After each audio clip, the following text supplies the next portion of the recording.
Hi, I'm Mr. Blue, and today we're talking about a well-known structure that people can identify as soon as they see it. Sure, New York City has the Statue of Liberty, Washington, D.C. has the White House, Seattle has the Space Needle, and Chicago has the building formerly known as the Sears Tower. But there is another structure in the United States that is just as easy to recognize. To see it, all you have to do is look up. St. Louis, Missouri, for which more than 200 years has been known as the United States Gateway to the West, is the home of the St. Louis Arch. To understand why St. Louis is called the Gateway to the West is to understand some of the United States history. When the United States first was formed, there were only 13 states, all along or near the Atlantic Ocean coast. Most of the land that would become the United States west of the Mississippi River was largely unoccupied by white settlers, except for traders and hunters and frontiersmen, but was inhabited by numerous Native American tribes along the prairies of the Midwest and the West. In fact, in the early 1800s, St. Louis was the last major city in the United States until you got to the Pacific Ocean. It wasn't until 1803, when President Thomas Jefferson purchased a large portion of land called the Louisiana Purchase, that the country spread across about two-thirds of what today is the United States. The purchase of the land from France, which cost about $15 million, doubled the size of the United States. As you can see, St. Louis sat on the edge of that new land. In the early 1800s, St. Louis was a major city, as it was the meeting point of three major rivers: the Mississippi River, the Illinois River, and the Missouri River.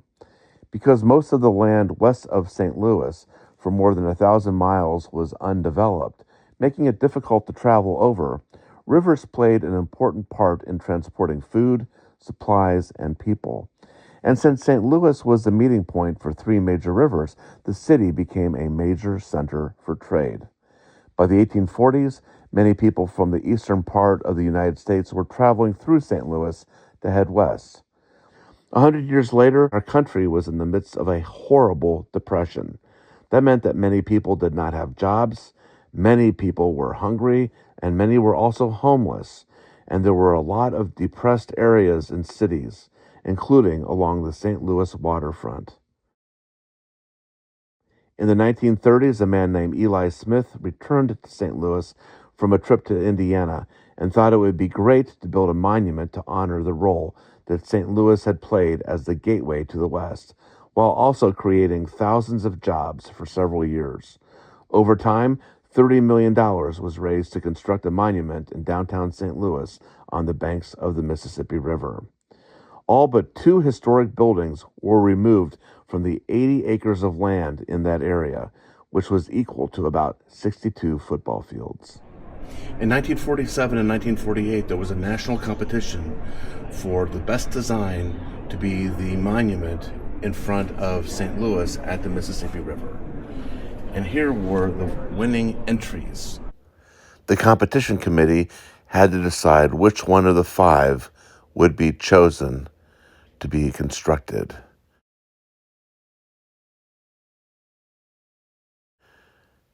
And by unanimous consent, this last one, the one with the arch, was selected. A lot of creativity and ingenuity went into creating the architectural designs for the St. Louis Arch. And then in the late 50s, construction began on the foundation that would hold the structure. Construction of the tower itself began in February 1963 and concluded in October of 1965. At long last, the final piece at the very top was ready to be put in, and it was quite a marvel. Not a single person died in the construction of the arch, even though they thought there might be 13 during the course of the work. Here was the final section, and there you can see the final section way up there, which is now the observatory at the very top of the arch as it stands today. Today, visitors can buy tickets to go up, wait in line.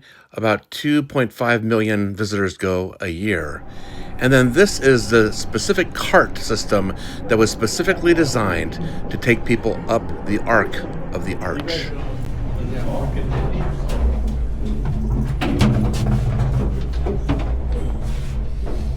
All right, everyone, the tram doors will now be closing. Please watch your hands and feet and enjoy your ride to the top.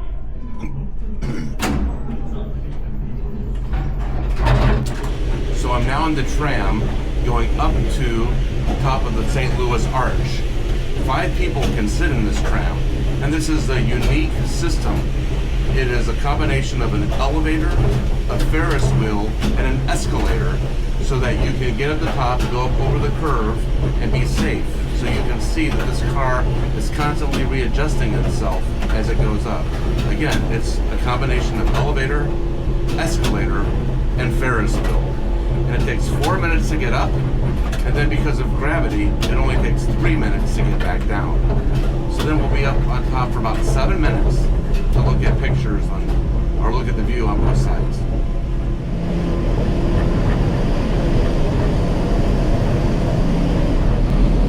Now you can tell we're getting to the top because we're kind of ratcheting, correcting ourselves much more frequently.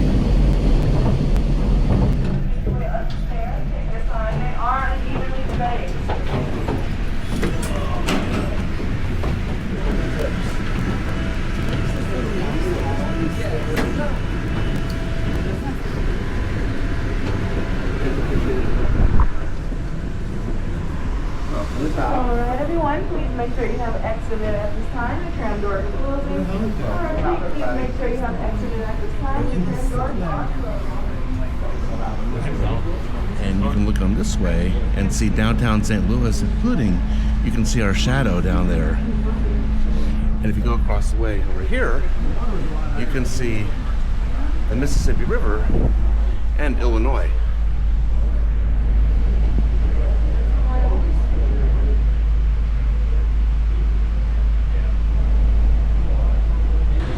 What's unnerving is you can look down and see both sides of the arch below us and nothing directly below us.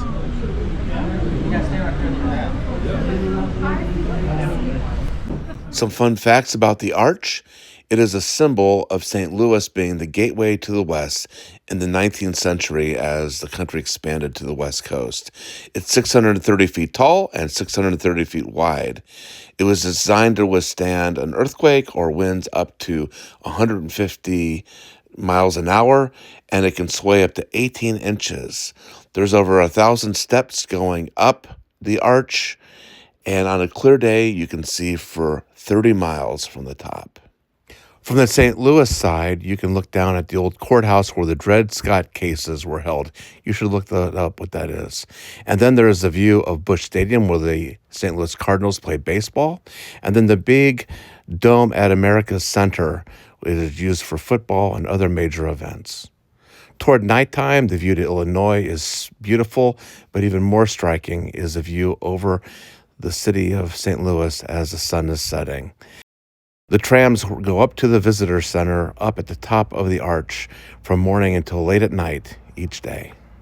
The St. Louis Arch is an architectural marvel. It is stunning in its beauty and simplicity.